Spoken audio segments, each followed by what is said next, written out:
नमस्कार सांग माने मु लिपि आपण मान स्वागत करुच्ची आज गोटे नुआ वीडियो को सांग माने शीत दिने आपण माने घर निहाती गाजर हलवा करिकी खाउथिबे।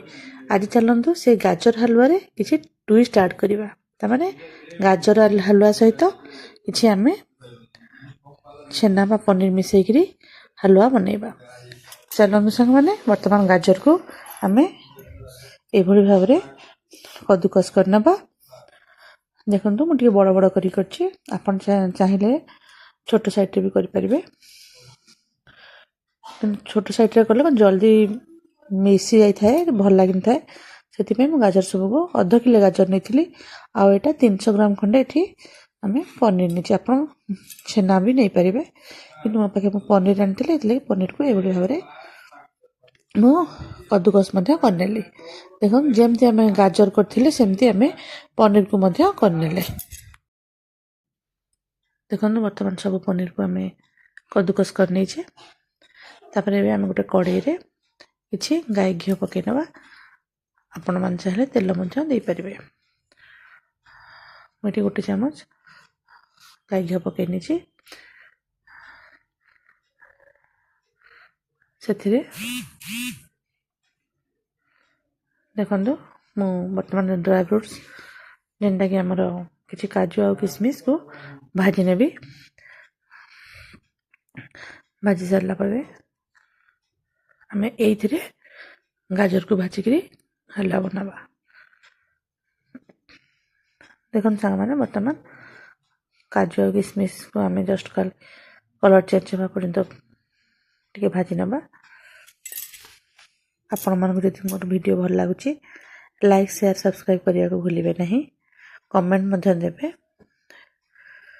यदि मोर किछि भूल होछि ताले मु रेक्टिफाई करि परिबी।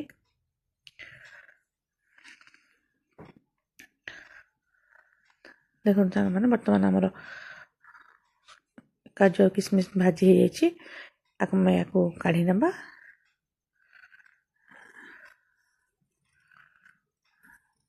तापरे आमे एथिरे जो गाजर कोरिकी रखिथिले कद्दूकस कर ताको पकै नबा। गाजर पकै के आमे याको 5 रु 10 मिनिट पर्यंत भाजी नबा। एमती गाजर रु जो पानी ता बाहर टिके ड्राई हे जिवो आ गाजर टिके सिझी जिवो। एभली आमे ताको गाजर को टिके भाजी नबा। देखंतु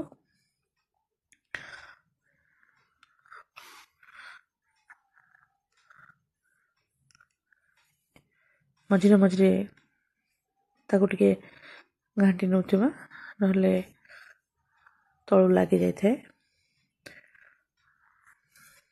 तापरे एपटे मु आधा लिटर क्षीर आनिथिली सेतिरे गोटे बाउल हमर मिल्क पाउडर भलो भाबरे सेतिरे मिसै नेछि। आ ए जो मिल्क पाउडर आ क्षीर आपण चाहिले मिल्क मेड बा कंडेंस मिल्क यूज करि परिबे केवल मिल्क पाउडर देकी भी आपण बनै परिबे कि केवल क्षीर मध्य देकी बनै परिबे।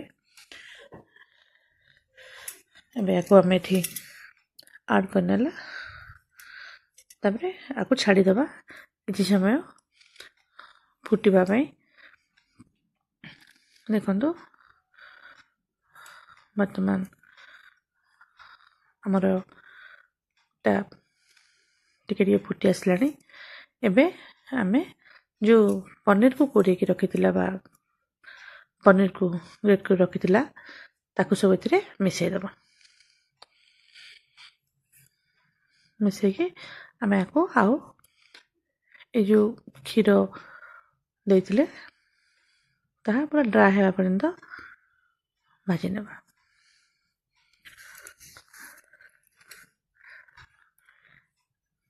देखंतु वर्तमान फुटी बसलानी। एबे आमे एथिरे आपण चाहिले चीनी भी ऐड करि परिबे किंतु मु एठी गुड़ ऐड करनोची। देखंतु ଆପଣ ଜାଗରି ପାଉଡ଼ର ବି ଆଡ଼୍ କରିପାରିବେ ଲାଷ୍ଟକୁ। ଏଠି ମୁଁ ଗୁଡ଼ ଠିକ୍ ମିଶାଇ ନେଲି।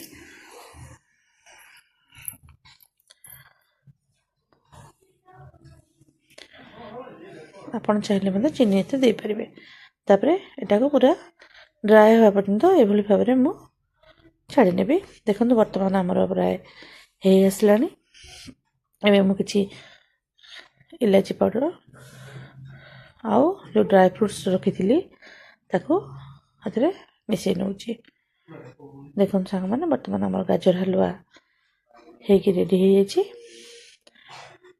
ଆପଣମାନଙ୍କୁ ଭଲ ଲାଗୁଥିଲେ ଲାଇକ୍ ନିହାତି କରିବେ ଆଉ କମେଣ୍ଟ କରି ଜଣାଇବେ ମୋ ରେସିପିଟି ଆଜି କେମିତି ଲାଗିଲା। ଧନ୍ୟବାଦ ସାଙ୍ଗମାନେ, ନମସ୍କାର। ଆପଣମାନେ ମୋର ସମ୍ପୂର୍ଣ୍ଣ ଭାବରେ ଏହି ଭିଡ଼ିଓଟି ଦେଖିଥିବାରୁ ଆପଣମାନଙ୍କୁ ଅଶେଷ ଅଶେଷ ଧନ୍ୟବାଦ। ନମସ୍କାର।